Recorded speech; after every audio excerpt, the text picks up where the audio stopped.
I'm Bugsy and I'm an addict. I'm going to be reading just for today, May 23rd, 2024, Amends and Sponsors. Page 149, basic text, page 40. We want to be free of our guilt, but we don't wish to do so at the expense of anyone else. Let's face it, most of us left trails of destruction in our wakes and harmed anyone who got in our way. Some of the people we hurt most in our addiction were the people we loved most. In an effort to purge ourselves of the guilt we feel for what we've done, we may be tempted to share with our loved ones, in gruesome detail, things that are better left unsaid. Such disclosures could do much harm and may do little good. The ninth step is not about easing our guilty conscience. It's about taking responsibility for the wrongs we've done. In working our eighth and ninth step, we should seek the guidance of our sponsor and amend our wrongs in a manner that won't cause us to owe more amends. We are not just seeking freedom from our remorse, we are seeking freedom from our defects. We never again want to inflict harm on our loved ones. One way to ensure that we do not is by working the ninth step responsibly, checking our motives, and discussing with our sponsor the particular amends we plan to make before we make them. Just for today, I wish to accept responsibility for my actions. Before making any amends, I will talk to my sponsor. Well, I don't really have a sponsor, but I do have people who have gone through addiction and are flourishing in recovery. So I kind of spitball things with them about what I want to do. And I've actually started making amends. I made amends with my best friend from when I was a child. So we've been friends for almost 30 years now. And she apologized to me too, that we both kind of went distant because we broke up as friends or went our own separate ways as friends prior to my addiction, but it was basically the cusp of my addiction.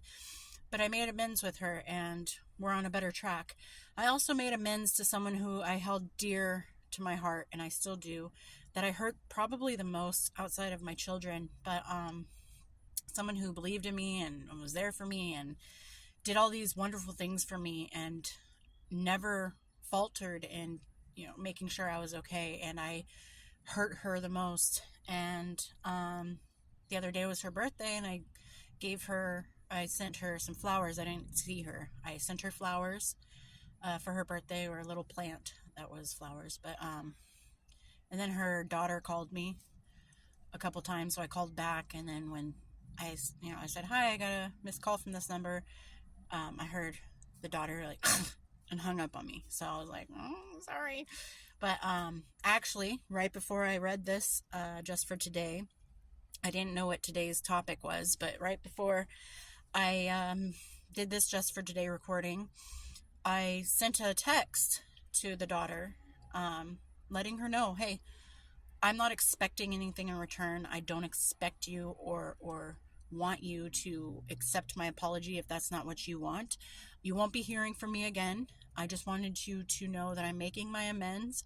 I apologize for all the pain that I've caused. I am here in my life now, in a better place and better spot in my life. And I just wanted to share that I understand the problems that I caused, and I understand the pain that I caused, and I wanted to just reach out and apologize to you and your family. And I hope everything's doing well with you guys. And, you won't, like I said, you won't be hearing from me." This is not verbatim, obviously, because it's a little private, but for the most part is basically, "Hey, I'm in a better space and I just wanted to make my amends, and you don't have to talk to me. You don't have to accept them. You don't have to respond. I will not reach out to you again. I don't want anything from you.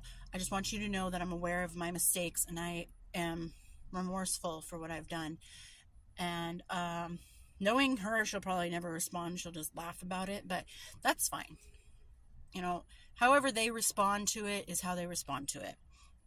You don't have to have everybody accept your apology, and not everybody's going to accept your apology. Not everybody's even going to open that door to allow you to make that apology. And as long as it's not going to cause harm to them or someone else in making your amends, you're good to make your amends to the best of your ability and at your discretion. And if you have a sponsor, at your sponsor's discretion, maybe they can give you ideas of how to approach it and what to say. So don't be afraid to be humble and make those apologies and to reach out to people and let them know that you are aware that you made mistakes, because it's one thing to hurt someone, but also it's another to hurt them and then continue to say, well, it wasn't my fault. I'm sorry you got hurt. You see how I said it? I'm sorry you got hurt, but XYZ is the reason why it happened. Instead of saying, I'm sorry that I hurt you.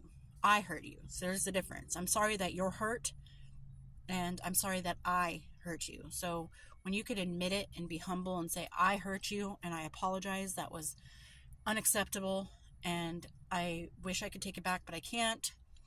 Making sure you have those I statements of, I did this. This is my responsibility. I'm holding myself accountable.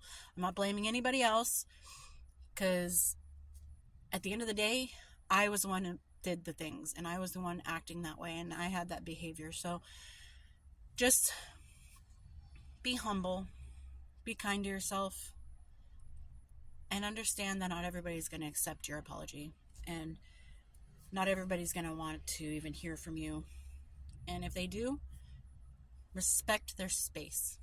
And if they don't, respect your attempt. And I hope everyone's doing well out there, and I'll talk to you later. Bye.